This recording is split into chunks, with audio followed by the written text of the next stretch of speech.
Nimittäin intoa siellä löytyy vastahan.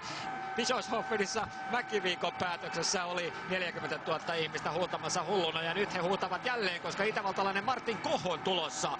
Ja Koch 5. ensimmäisen kerroksen jälkeen ja joko nyt välähtää? Kyllä välähtää.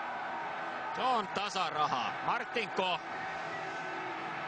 Hienoja hyppyjä, niin kuin pitääkin. Toisen kierroksen huipentavia hyppyjä.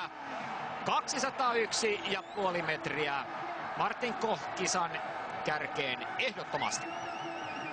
Koch ehdottomasti myöskin lentomäkiosaaja viimeisen päälle ja nähdään hänen erinomaista tekniikkaansa, joka parhaimmillaan näissä mahtimaissa. Katsokaa kuinka nopeasti ylävartalo menee tuonne suksien väliin ja mikään tuossa ponnistusliikkeessä ei hukkaa vauhtia, vaan kaikki säilyy tuonne loppulentoon. Ja kun hän on aggressiivinen hypyviejä täällä ja katsokaa kuinka paljon leveämpi tuo Kochin lentoasento on kuin mitä monella muulla hyppääjällä, niin tämä on aivan ihanteellinen tekniikka.